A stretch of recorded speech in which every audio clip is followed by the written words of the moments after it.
This is Allie with the Perception Trainers, author of the Perception Diet. And today I want to talk to you about how to live with an open heart. So, this is something that I think is really, really important to talk about. And I think that pretty much every spiritual or religious or even governmental and any other kind of institution has has given doctrine and given ideas and given outlines for how to live as a good person, how to be a good person. And and I feel like we are evolving as a consciousness, as humans, and as a society of people. And I think that we're kind of ready to expand beyond doctrine and to expand beyond rules and codes and dictates for how to live with an open heart, or how to live in a loving way, or how to be a good person. And we're ready to step into what it really means to live like that. Okay? So what do I mean when I say what it really means to live like that? All right?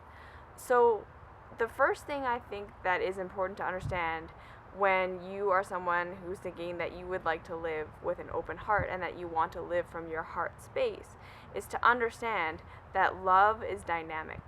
Love is fluid. Love is not boxable. Okay? So I personally believe, and you can kind of augment this for your own belief systems and your own self, that love and divinity, or love and God, or love and all that is synonymous. Okay? That when we say the word love, that when we say living from the heart space, that when we say living from this place of genuine compassion and respect and grace, that what we are really saying is that we want to live from a place of our own divinity.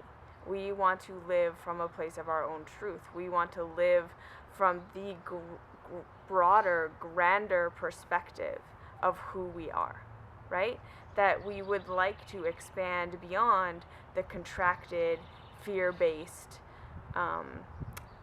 small perspective that most of us have of ourselves in the world, and we want to come into the expanded view.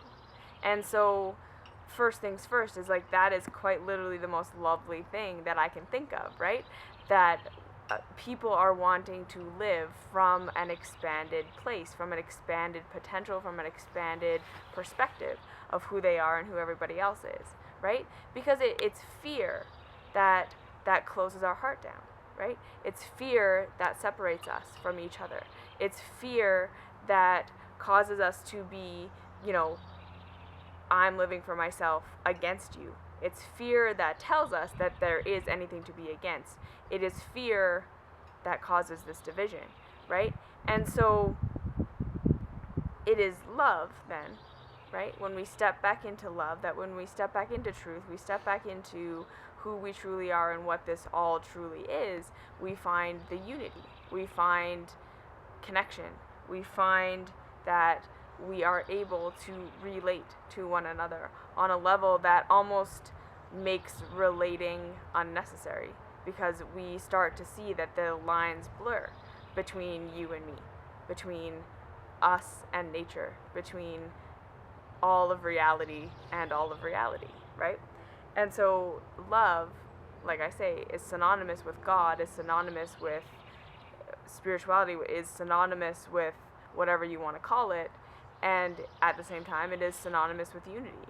It's synonymous with that interconnectedness that we all crave, right?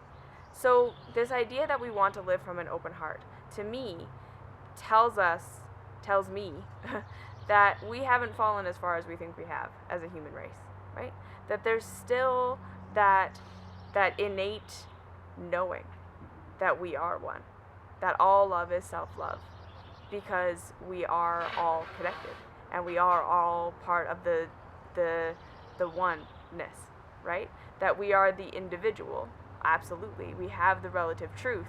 And I want to say that, living from the heart does not mean that you neglect the self, that you lose your personality, or you lose your identity, or you lose your ego, or whatever it is.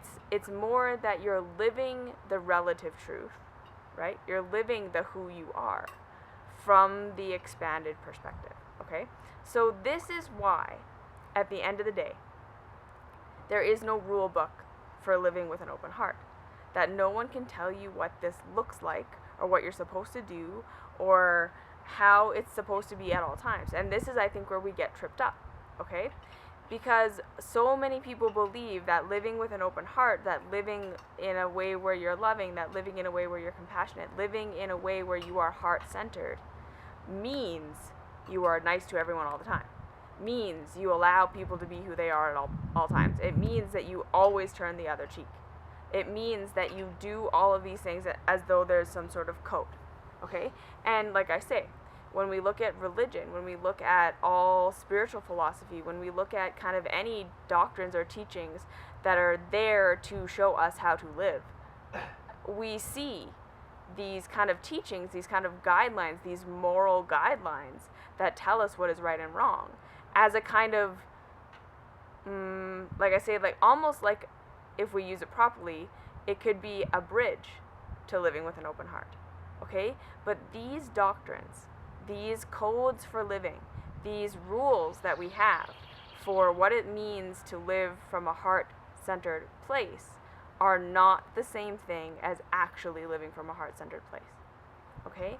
Because to truly live from a heart-centered place requires complete self-trust.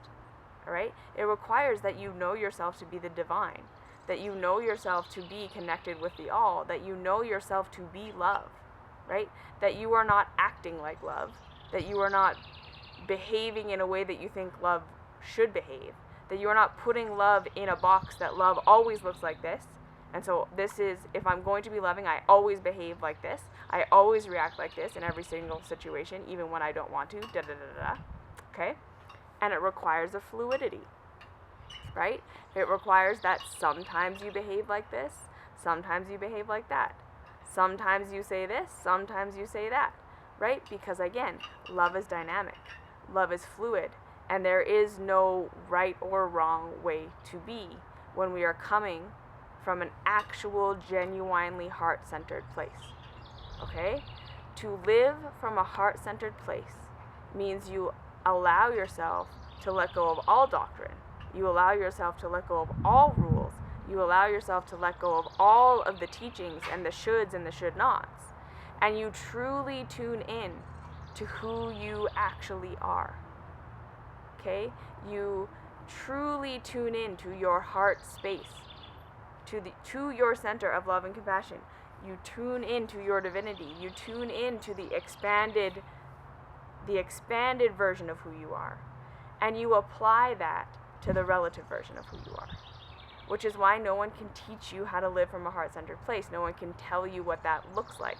It's going to be different at all times, right? Because it's dynamic, and it encapsulates the whole, which means sometimes living from a heart-centered place means you flip the tables, right? Like there are stories in the Bible of Jesus, whether or not you believe he was real or not, he was a kind of cool metaphor.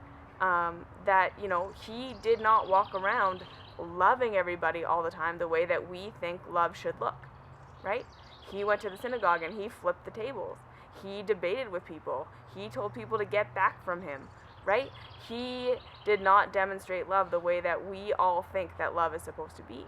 He gave teachings, right, that were for specific situations, and that were general teachings and general guidelines, but they were never meant to be a doctrine, okay? Even Buddhism, especially Buddhism, the Buddha said specifically, don't turn this into a religion, because love is dynamic, and love is fluid, and love is based on what's happening, okay? So that, like I say, there are going to be times when love means not allowing somebody to abuse you, right? It is not loving to sit there and allow somebody to walk all over you because you don't want to hurt their feelings, right? That's not loving towards you or towards them. And this is the other thing to understand about love, is that many times in our world that is full of fear, right? Even though fear isn't real, and even though darkness isn't real, and even though shadow isn't real, these things are still believed to be real by the masses, right? Which means we confront people who are living from these places all day long, which means that they are making their choices not from their heart. They are not making their choices from their heart space, meaning there's division, there's separation, there's this understanding that what is good for me is bad for you. What is bad for you is good for me. That there's a competition, that there is scarcity, and therefore if I get some, you have less, or if you get some, I have less, and it's this dog-eat-dog world. Which means there are going to be times when people are acting out of fear, and for you to act out of love means that you are completely going to be opposite to, you're going to have to confront the way that they're living, right? That you don't allow that to continue to go on in your reality. That you say no, right? You set a boundary. You say, this, you don't get to behave like this towards me. I'm not going to allow you to speak to me like this. I'm not going to allow you to do these kind of things. And to understand again that when you're coming from a heart-centered place, you fully understand that what is the greatest thing for you is the greatest thing for everyone else, even though they may not see it that way because they're in a state of fear. Do you understand what I'm saying here? Is that to live from an open heart does not necessarily mean that when people are mean to you, you allow them to treat you that way. Because it is not serving them for you to allow them to stay in fear. You see what I'm saying? It's not serving them for you to just, allow that to continue. And it's not serving you. So there are going to be times when living from your heart-centered place, when you truly start to tune in, that you say, no, we don't do this. This is not how we speak to each other. This is not how we behave towards one another. It is not loving for me to just, bow my head and allow this to happen. And then there are going to be other times when it is going to be the most loving thing you can do to just allow it to happen, right?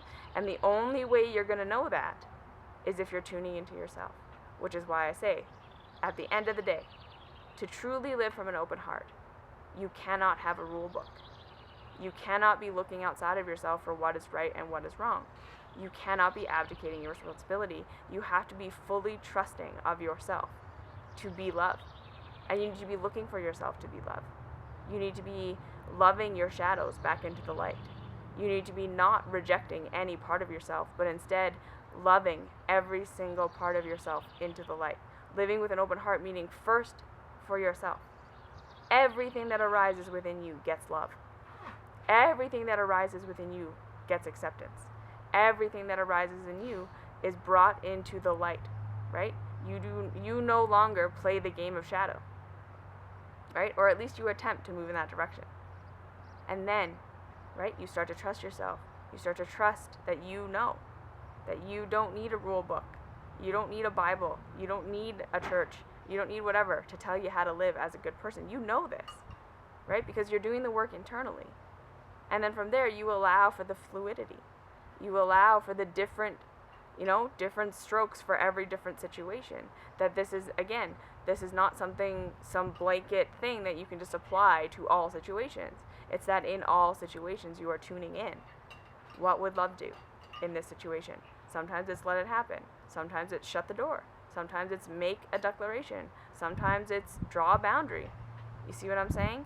And then you're understanding overall that even if at times you're doing things that other people might perceive to be unloving, right? Because you're shutting them down, you are saying fear is not operating here, right? I am going to act from a place of love at all times, and that might not align with your fear, and that's okay, because overall that is what is greatest for everyone, all right? So living from an open heart means that first you love yourself. First, you love every part of yourself, especially your shadow, especially your fear. You start to trust yourself as divinity. You start to see yourself as love. And then from there, you flow. All right?